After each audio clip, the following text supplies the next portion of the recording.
Julian, vous avez perdu dans LaSalle-Émard-Verdun, mais vous trouvez ça quand même encourageant? Mais d'abord, je voulais féliciter les deux gagnantes et Leah Gazan va faire vraiment une différence. Elle a gagné Elmwood-Transcona. On sait très bien que les conservateurs ont mis le paquet à Elmwood et ils n'ont pas gagné. Alors, je pense que ça envoie un message très clair à M. Poilievre. Quand on regarde l'avenir de Craig Serré, c'est un excellent candidat, quelqu'un qu'on admire beaucoup. L'NPD a monté plus que les autres partis. Même si le Bloc a gagné, l'NPD a monté plus. Et quand on regarde ça, ça veut dire que ça met je pense, en jeu une quinzaine de comtés dans la région montréalaise pour les prochaines élections. Quand on regarde cette montée-là, c'est encourageant. On va continuer le travail, bien sûr, dans la région de Montréal, mais on trouve que Craig Serré a fait un excellent job et c'est bien sûr très clair que l'NPD monte. Juste être sûr de que je comprends, là, vous dites vous avez tellement eu un bon résultat dans LaSalle-Émard-Verdun que vous pensez être capable d'être compétitif dans 15 circonscriptions à Montréal. Je pense que c'est très clair. C'était un conservatoire. On menait jusque le début des votes qui ont été faits par anticipation. Alors, si on parlait de la journée même, l'NPD était gagnant. Alors, le vote par anticipation a été important. On tire des leçons là-dessus, bien sûr, mais on a été très encouragés par les résultats qu'on a vus hier. Donc, est-ce que ça vous encourage à peut-être déclencher les élections dès cet automne? Mais notre priorité est toujours les gens. Et je pense que c'est pour cette raison-là que les gens ont voté autant pour l'NPD à Elmwood-Transcona, mais aussi à LaSalle-Émard-Verdun. Le fait que Jagmeet Singh et l'NPD est toujours là pour travailler, pour aider les gens, je pense que c'est comme ça qu'on va continuer. On va procéder vote par vote, comme on a toujours dit. Et c'est comme ça qu'on va, on va faire notre travail pour aider les gens à travers l'automne. À ce moment-ci, pour vous, est-ce que vous pensez que c'est dans l'intérêt des Canadiens d'aller aux urnes avant Noël? Mais encore une fois, c'est vote par vote. On sait qu'une semaine, c'est toute une vie dans le politique. Ce serait une bonne chose, les élections générales, dès maintenant? Mais quand on regarde les sondages, les Canadiennes et les Canadiennes indiquent qu'ils ne veulent pas des élections, ils veulent que les partis travaillent ensemble. Alors, c'est ça qu'on va continuer à faire. On va travailler dans l'intérêt du grand public, de monsieur et madame, tout le monde. Mais en même temps, en faisant ces votes par vote, on n'exclut pas la possibilité d'une élection éventuelle. Très bien. Merci beaucoup. Merci. Bonne rentrée. Puis à quel point, si vous êtes tellement haut dans les sondages, c'est le temps de déclencher des élections? D'abord, nous, on a toujours été clairs. On a un programme, on a des demandes pour le Québec. Notre agenda n'a jamais changé. On est probablement, dans la Chambre des communes, le parti le plus cohérent dans ses demandes et dans son programme. Et pour nous, ça n'a jamais changé. Si un d'y aller, là, vous êtes sur le top. Là. Bien, écoutez, nous, notre travail, c'est pas de mettre M. Poilievre, qui, soit dit en passant, n'a toujours pas de programme au pouvoir. C'est pas de garder les libéraux au pouvoir. On n'a jamais travaillé dans cette dynamique-là. On n'a jamais travaillé dans ce narratif-là. On a toujours fait des demandes pour le Québec et on va voter enjeu par enjeu en fonction des réponses qu'on aura du gouvernement. Est-ce que, malgré ça, est-ce que l'échéance électorale vient de s'accélérer avec les résultats d'hier? D'abord, aujourd'hui, là, c'est un jour de célébration, à la fois pour le Bloc québécois et pour les gens de LaSalle-Émard-Verdun. J'ai longtemps vécu dans cette circonscription-là. On l'avait déjà gagné à l'époque où c'était Jeanne Lebert. On est très contents. Ça fait un bloquiste de plus pour porter notre message, pour faire nos demandes. Et je pense qu'aujourd'hui, le message qui est très clair, c'est celui-là. Merci, M. Garon. Merci, au revoir. Est-ce que c'est le temps de convaincre les Canadiens? Nous avons une stratégie, c'est dans le budget 2024. Nous continuons de livrer cette stratégie pour les Canadiens et Canadiennes. Nous continuons de mettre en œuvre notre plan. Peut-être vous pouvez demander à l'autre côté de la Chambre quel est leur plan. Est-ce que M. Trudeau est encore l'homme de la situation? Aren't you guys another loss in a liberal stronghold? Is it time to change the leader, do you think? Aren't you guys just writing obituaries? Oh, we're asking questions. Yeah, asking questions. The decision on who will be the leader is entirely within the Prime Minister, and he will make his decision. Well, what do you think, personally? Well, it's not my decision to make. So, in your mind, what's not sticking in the mind of Canadians that you guys keep losing in big cities? Well, there's a disconnect between the way people feel and the metrics. And I don't know how to bridge that, or we're not being very successful at bridging that. You know, you got an inflation at within the band. You got mortgage rates falling. You got interest rates falling. You got you got rent falling. You got decent employment. Sun is shining. But if you talk to constituents, they just don't make the connection. So does it seem then that despite all of the metrics you're mentioning, it's kind of a lost fight just going into the No, it's never a loss. Okay. So Never a lost fight. Tell me how you feel about it. Well, in theory, you have a year left, and people's attitudes change. And as they say in politics, a week is a long time. I guess I've been around this few times, and attitudes change. And you know, maybe at some point or another there will be a greater connect between the metrics and the feeling. Coming off of Toronto St. Paul's and the loss there, do you feel like your party has learned a lesson from that loss? I think there is an understanding. Whether it's something you can repair is another issue. Are any Liberals seen safe? Well, I hope Scarborough-Guildwood. Okay, see you later. All parties go through these kinds of things, and I was there for the debacle in 2011, squeaked through, and we made a comeback to a majority government. So, How's caucus? What's the feeling actually, inside? remarkably upbeat. Really? Yeah. In spite Kind of of the polls, surprised in spite myself. of the losses and everything? Yeah, like we're kind of like we're in this together, so let's do it. Yeah. We're excited that we were able to keep that seat, and I think it's great that Leah Gazan is going to be a new Democrat MP. We're really happy. She's going to be at caucus tomorrow, and this is going to be a good day for us. You weren't able to win Montreal, though. Yeah, What do you think went wrong there?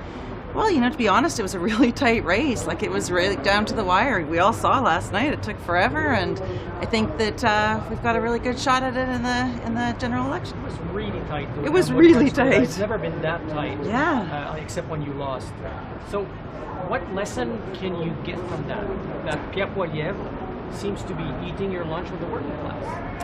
Well, to be honest, I actually don't think that's the case. Pierre Poilievre was nowhere in that election in LaSalle-Émard-Verdun, of course.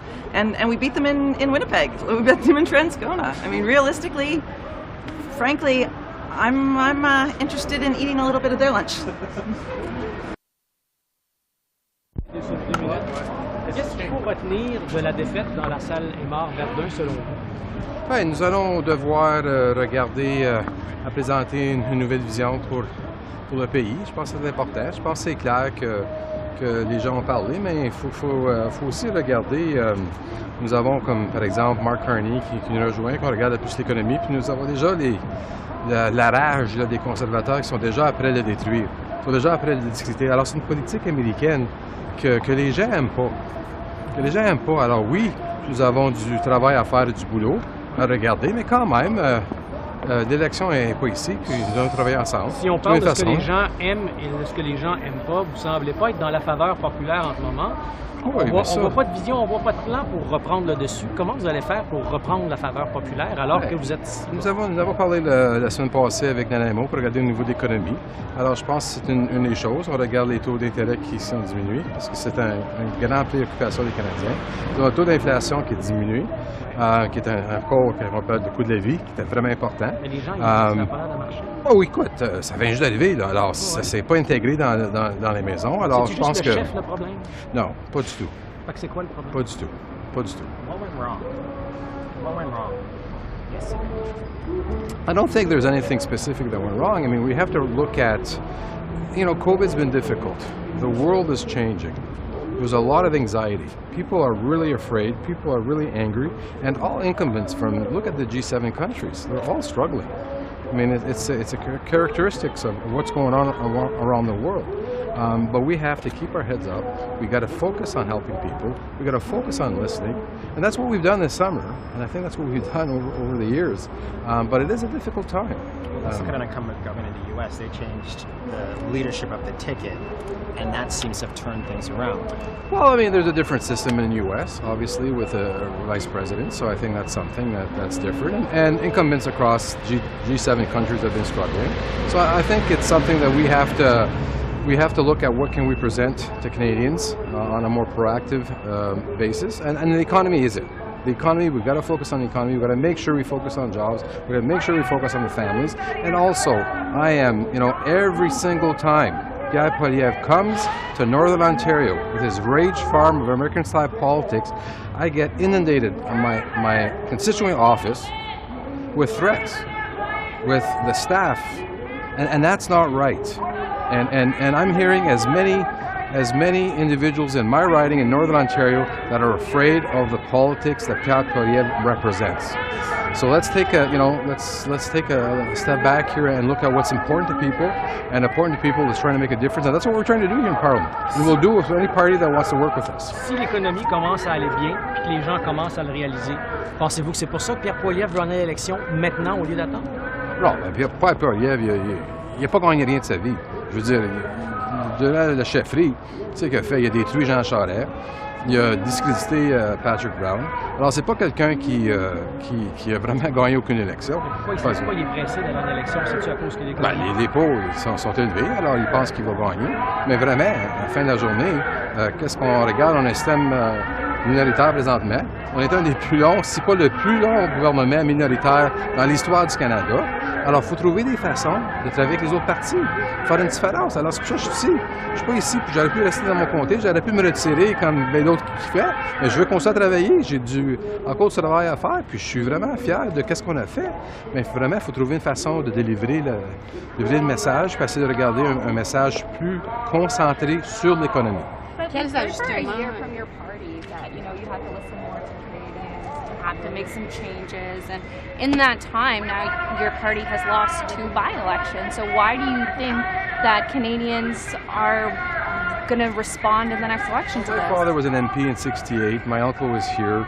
And you can look at the history of the Harper government that lost by-elections. I mean, by-elections are by-elections. They are not always very positive to the incumbent governments. Let's be clear on that. Not all, there's not a high turnout. So by-elections are always difficult on the government that's there. So, we got to be careful with that. But yes, it does send a message. We have to, pick up and start working harder and do a better job. And that's what we plan on doing. Quels ajustements doivent être faits pour que vous l'emportiez à la prochaine élection? Quelles leçons vous avez à tirer? Je pense que concentrer sur l'économie est vraiment important.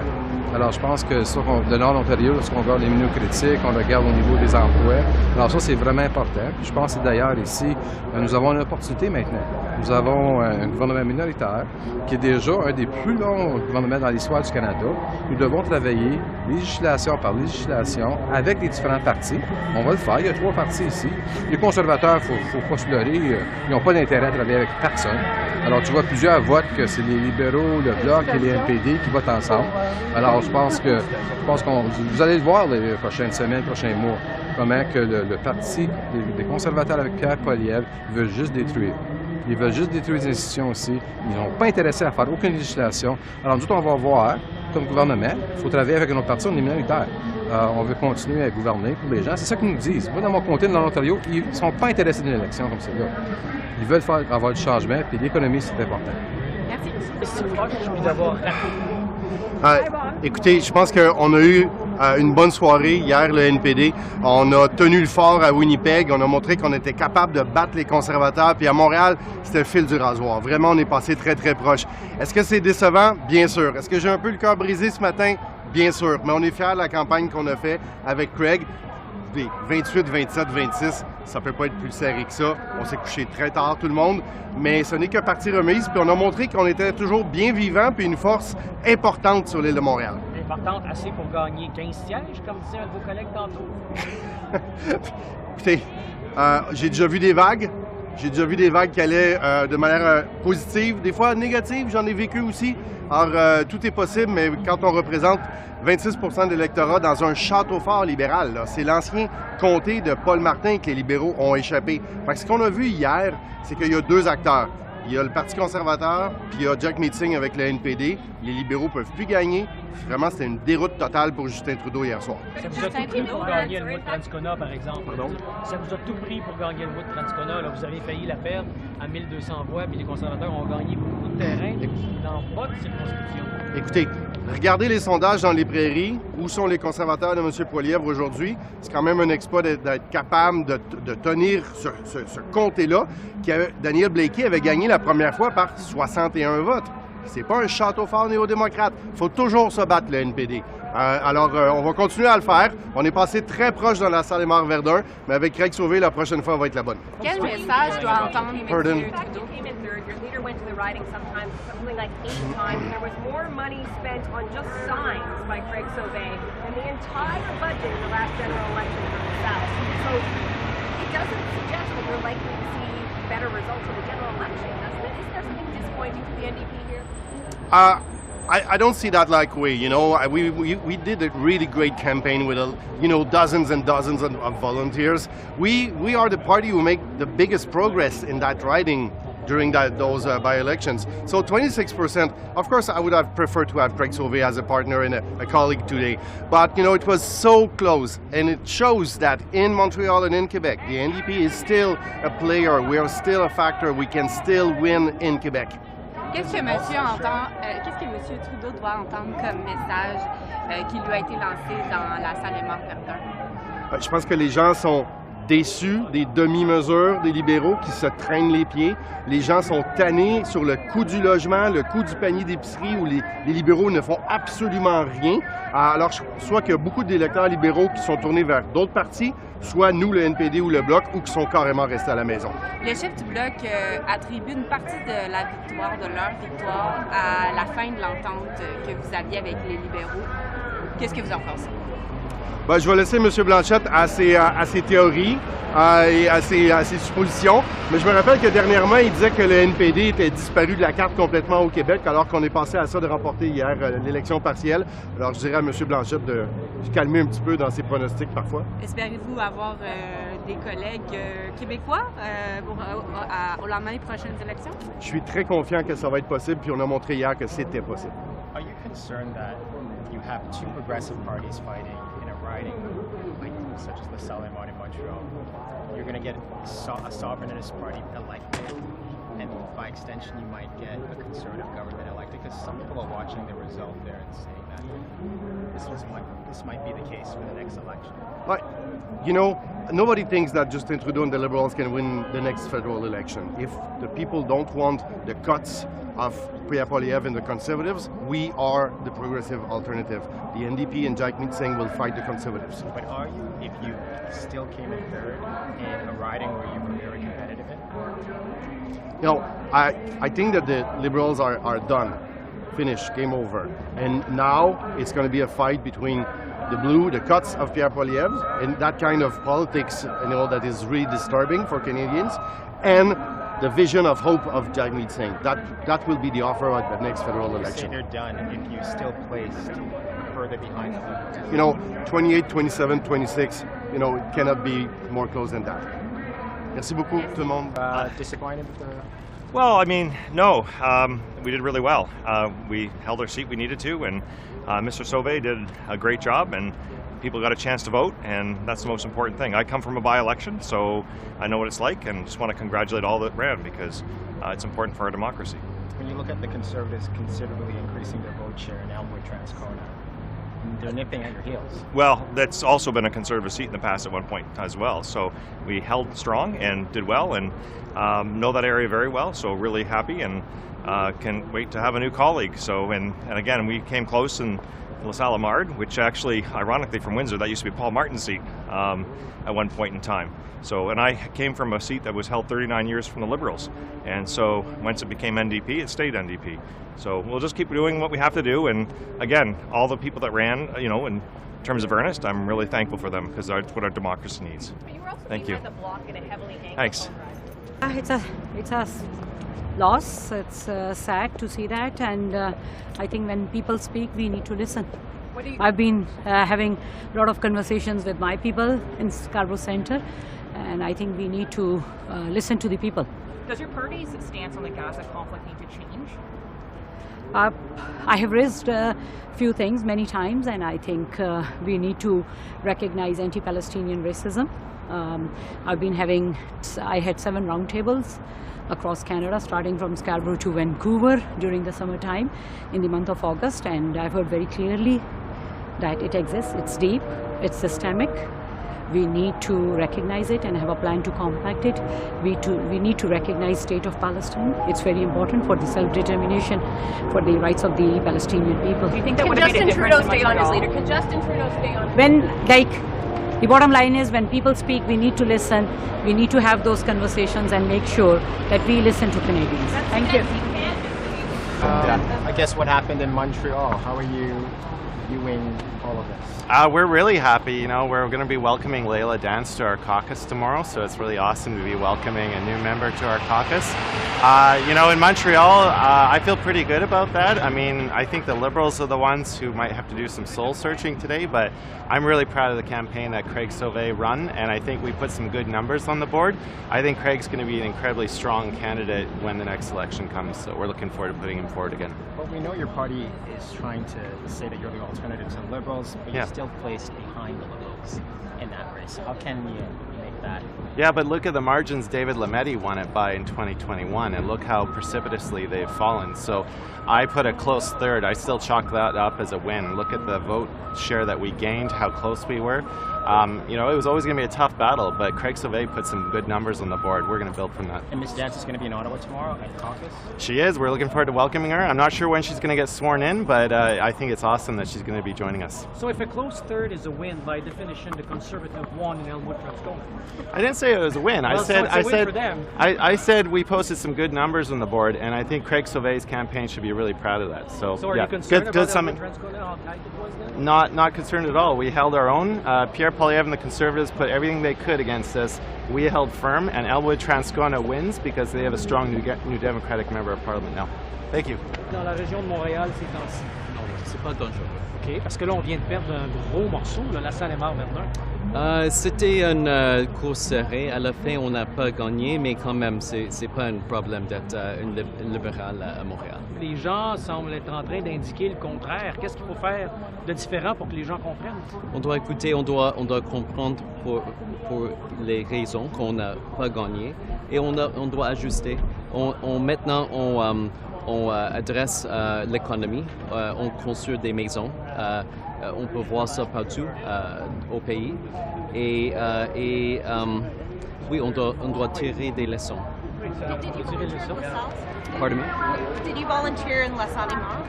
I did, yes. What were you hearing at the doors? What was the reception? Well, why do you think you lost over there? There are a lot of issues. I think that unique to this by-election, foreign affairs was a ballot issue for some residents. And I think we need to pay close attention to what people are saying, and on this we need to adjust into the future. You mean Gaza specifically? 100%. Gaza specifically, the loss of life, and we need to be. Our ethos as Liberals is that we are humanitarians, and we stand for the rules-based order. This was something that was of primary concern to many residents and voters in the riding. And that's unique in this by-election, and we need to make sure that we are listening closely to what Canadians are saying. Thank you. And your colleague, do you have any thoughts on the by-election? Is it time for something to change within your party? I think we need to address those issues that matter most to Canadians, which is they just talked about foreign affairs, economy, and Is it time for change in leadership, would you say? I didn't say that. We have a leader. So is it time for change? I think we need to address those issues of what people are concerned about. They're more concerned about their economy, affordability, and foreign issue as well. Thank you. Thank you. Oui. Est-ce que c'est dangereux d'être libéral dans la région de Montréal? Non, c'est un honneur d'être libéral dans la région libérale. Je suis fier d'être un libéral. Pourquoi tu dis... Mais je vous pose la question parce que vous venez de perdre dans LaSalle-Émard-Verdun. Qu'est-ce que ça veut dire pour d'autres libéraux comme vous? C'est la démocratie, vous savez. C'est pas une perte énorme, 200 votes de plus avec la situation que tout le monde souffre de ça. Mais c'est la démocratie, le peuple parlait. Mais je répète et je dis non, toujours très fier d'être libéral. Est-ce que la question palestinienne vous a coûté cher? C'est le gouvernement du Canada a exprimé sa position nette et claire pour la cause palestinienne. C'est le peuple, demande au peuple qui vote. C'est pas à moi de juger comment le peuple vote. Est-ce que ça vous a coûté cher dans LaSalle-Émard? C'est demande au peuple. Pardon? Gaza, c'était un problème pour vous dans LaSalle-Émard? C'est pas... Demande aux citoyens de Gaza. Ne me demande pas à moi, là. C'est les citoyens qui jugent s'ils votent à cause de Gaza ou non. Pour nous autres, on est satisfait avec la position canadienne pour Gaza. Il ne faut jamais oublier que le gouvernement du Canada a déclaré qu'il est d'accord pour 2 États, to live side by side in peace and priority. Le gouvernement du Canada a voté pour un cessez-le-feu. Le gouvernement du Canada a demandé l'accès pour l'aide humanitaire. Je pense que le Canada, c'est un pays de paix. C'est un pays presque neutre. On a fait toute notre position pour aider les deux côtés, parce que les civils ne doivent pas payer un prix. Et je suis fier d'être un membre au parti qui gouverne ce beau pays, le Canada. Merci beaucoup. Vote in Winnipeg was actually pretty darn good, but when you're coming up after the name Blakey, who've been legends in Canadian politics since I was in like grade 2, you know, that's quite a legacy to hold on to, and we held on to it. So I think that Winnipeg was a good result. And why didn't we see you at the NDP caucus in Montreal? Well, I had family issues to deal with. So, okay, yeah. Sorry to hear about that. Yeah. And what do you think, you know, it seems, this is what the Bloc leader was saying earlier today, that he said something that your party and the Liberals, you're going to be caught in quicksand because progressive votes are going to be split. Are you concerned about that, and is there any chance these two parties could sort of come together for the election? Well, I think what we managed to push from the Liberals was historic, and now that deal's done, and now if the Liberals want to stay alive, they're going to have to deal with us on a point-by-point basis, which is a good position for us to be in. I think the question is where Mr. Trudeau's going. That's what people are going to be interested in. Do you think he should step down? Well, I'm not a Liberal, but I think when you lose those two by-elections, it doesn't look good. What about your own leader? Do you have confidence in Mr. Singh? Well, he's the leader of the party, and he just won a good by-election, so we were looking good in the other. So. But do you have confidence in him? Yes, he's the leader. Okay. Thanks. Thank you for stopping. Thanks. You missed the story. Just there. I'm rolling. Okay, Charlie, can you just talk to us about what happened to Mr. Singh and what your concerns are? Well, we have the leader of a national party stepping out in a parking lot on Parliament Hill and facing a confrontation and having to be there by himself while security stands and watches him. We're dealing right now with an increasingly dangerous and toxic mix for politicians of all stripes. I've had to run many gauntlets where I just have not felt safe at all, and I mean, I got a pretty thick skin. When we can't be safe on Parliament, when all the security that's around here are going to stand and watch, somebody's going to get hurt. And I think what happened today was an absolute disgrace that a national leader was left by himself to defend himself when security just stood around and watched. Who should be held accountable for that? Well, the House Security needs to explain, the Sergeant of Arms needs to explain why they have so much staff who will not stand in to help MPs who are facing levels of escalated threat and death threat. I talk to security on the Hill all the time about the death threats people are facing, the increasing menace towards us. Even trying to cross the road to go to hearings becomes a question of, you know, should I take a different path? Is there a way to go? But how else do you get across the road except having to go through a crowd? And knowing that all the security and all the Ottawa police, they ain't going to do nothing. The protesters are calling MPs traitors as they cross the road on Wellington Street to come into West Bloc. Have you seen anything like that before, and how does that make you feel going to your job. What really worries me, you know, I've been at this over 20 years. I've seen crowds that have been angry about an issue, but I've seen a general respect for the political process. When people think you're a treasonous traitor, they can think anything. The kind of threats that I've received in the last 2 years are something I never would have imagined people in Canada would even think to say. And the fact that it's getting closer and closer all the time, someone is going to get hurt. And there's going to be a lot of hand-wringing, and there's going to be a lot of talk about how we could have been better. And the security, the RCMP, are not doing what needs to be done to keep anyone protected, because if it can happen to a national leader, it sure as hell can happen to just an ordinary MP who's just going to work. We saw a photo of Conservative MP Michael Cooper meeting with some of these protesters. Do you think that's acceptable? I think what we've seen is a ramping up of the politics of intimidation from the Conservatives. They amplify the language. They feed the rage threats. The last threat that I just dealt with, that I'm dealing with police, the person who came at me was basically quoting Pierre Poilievre and Daniel Smith. You know, Liberal voters aren't threatening me to kill me. So people like Michael Cooper need to be called out for playing with really dangerous extremist behavior. Just on the flip side, these protesters, they want the MPs named who were, you know, who have alleged to have traded secrets with other governments. Do you think those MPs should be named as well? And just what do you make of their demands? They say they are concerned. Well, the demands change every day. You know, it's George Soros one day, it's vaccines the next. What it is it's rage politics. And you can't feed rage politics because it threatens democracy. Democracy is fragile. And when people face threats and intimidation and the potential for violence, it makes people decide they're not going to do their job here anymore. And I know a number of MPs who told me they're done with this. It's not worth it, because it's not just the MPs, that their families, their children get threats now too. Is this part of the reason why you're not running again? Well, I'm certainly glad that I'm leaving now, because this is not a realm I understand anymore. I had made a decision to leave anyways, but you know, when I have to worry about protection for my family for doing my job, you're thinking something's wrong, something's broken, and it's incumbent upon all of us to do better. Thank you. Thank you.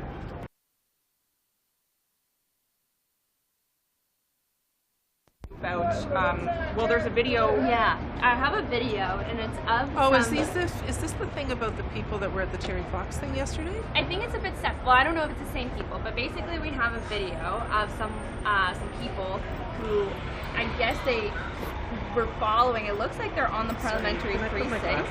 Yeah, absolutely. And we don't hear it in the video, but Mr. Singh approaches them and says, "Did you just call me a corrupted bastard?" And they don't admit to it happening. They say they would have, but you see Mr. Singh, and he is saying that they called him this name. But do you have, I mean, you've been outspoken a little bit. A little, yeah. About the, you know, the tone. So it is this guy, sorry. No, so this guy is, this is from Press Progress. Yeah. But no, I don't know if it's the same people. His tweet just before that is about it. Okay. Because I was at the Terry Fox thing yesterday. Oh, were you?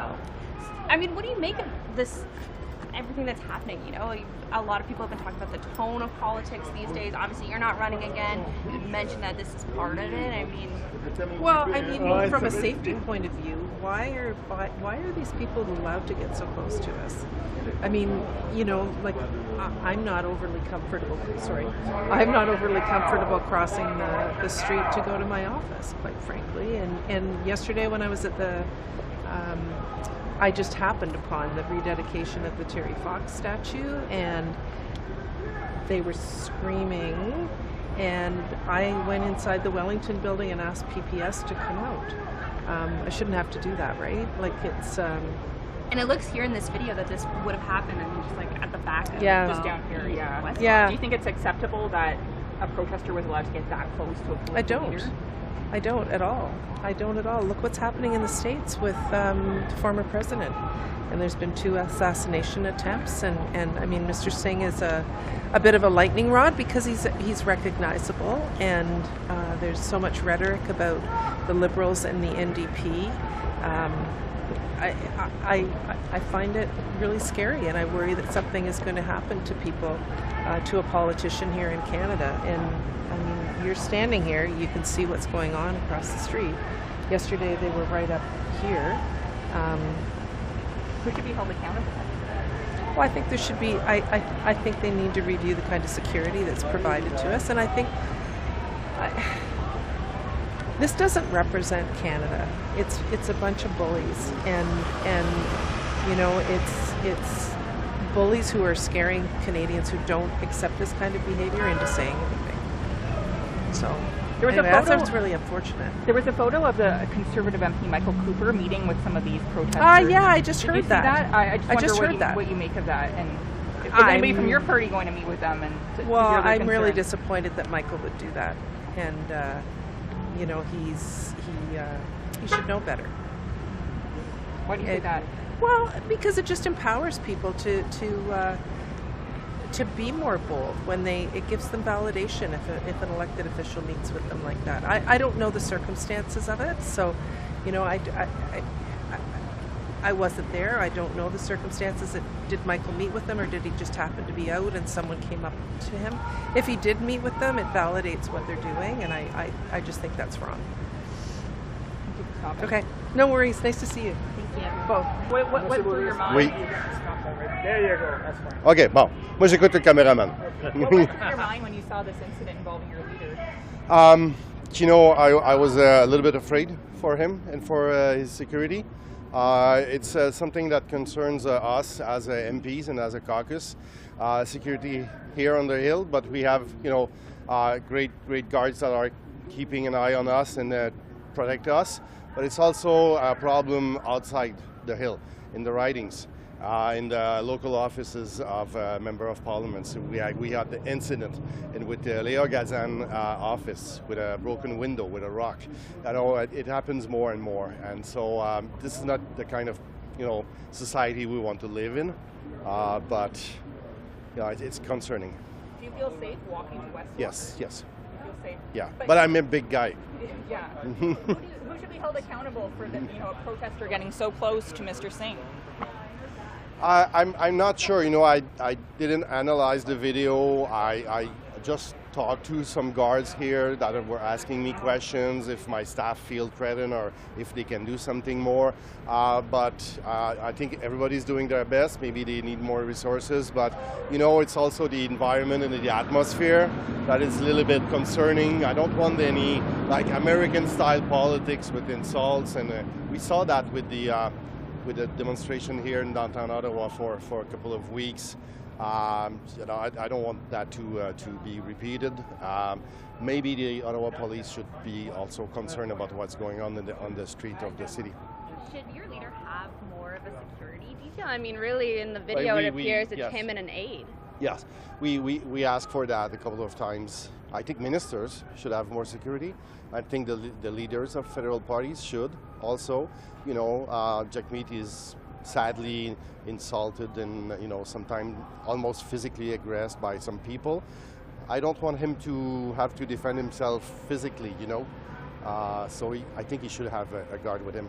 And do you think there should be more to, I mean, obviously there needs to be a balance on who we can allow on Parliament Hill, but also, I mean, this happened like just outside the doors of Parliament. It's a difficult balance because I want the Parliament to be the people place also. We are in a democracy, we want to have openness. I also, you know, I was there during the shooting in 2014. The security has been, you know, enhanced since for a good reason, but it's a fine balance. Okay. Thank you so much for being allowed to be so close to your leader. What do you think of that?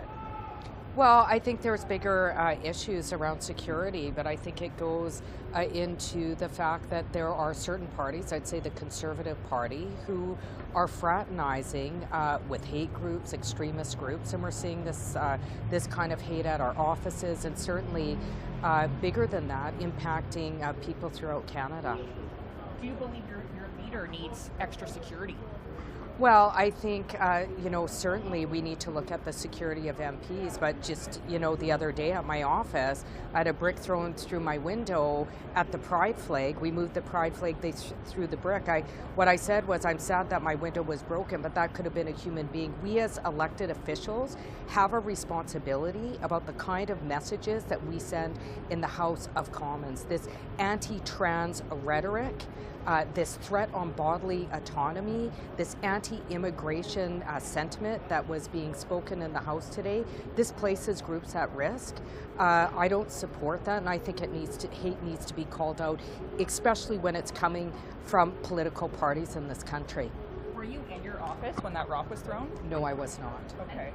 Is this your office in Winnipeg or in Ottawa? This was my office in Winnipeg, and in response to it, we had the community get together. We have a board on our window. We had cardboard on the other, and the community came together and sent a clear message that love lives here, and we're not going to let a hate win. That our community is powerful, and that we are powerful. We are more powerful as a united community. Do you feel safe walking to West Block with these protesters here? Well, I think it's a bigger issue than how I feel. I think it's about the safety of people across Canada who are being placed under risk. We know with the CSIS report, we know there's an increase of violence against the trans community. And that very much, if you listen to advocates like Faye Johnstone, is calling out political leaders that are fueling the fire, for example, of anti-trans hate in this country. I think the issue is bigger than me. I think we have a responsibility as people who are sharing this space in Canada to ensure that everybody is treated with dignity and safety. That includes our leader, that includes me, and that includes all other people in Canada. Do you have any concerns that this type of rhetoric could prevent people from wanting to enter politics? We may face a federal election soon. I'm just wondering if you think stuff like this, protests that continue to follow MPs, politicians, that this could actually deter people from seeking public office. Well, I think that we need to look at things. Certainly we need to make sure people are safe. But I can tell you, I will never back down to extremist, visceral hate, hate that I experience online. I will never back down because we must stand strong in the face of hate, and that is what I'm committed to do, and I know that I, along with my NDP colleagues, have been very clear about that. Do you think anyone should be held accountable for a protester being able to get so close to Mr. Singh? Well, I think that's a problem. We do have security around the House of Commons. And we need to make sure that everybody is safe, not just MPs, but everybody who works here, and certainly people that are visiting the building. Would you like these protesters to move? You know what? I'm not going to ever speak out about the right to peaceful assembly, as long as it's peaceful. Do you get worried about the next election now that we're heading into it? It's only about a year away, and when you're seeing people get so close to your leader. Well, I'll speculate about that when I'm in the election. I don't know what it's going to look like. We're not there yet, and so I'll make my decisions when I'm there. In the last one, we saw stones thrown at the Prime Minister, events having to be canceled, huge groups. Do you have worries that it's going to be worse this time around? Well, I think MPs have to be mindful about the toxic culture that they're promoting in here, the kind of visceral, misogynistic, racist behavior, the kind of comments that are said in the House, so that we can be good examples outside to the rest of the population in Canada. That is not happening now, and that needs to change. Thank you. Conversations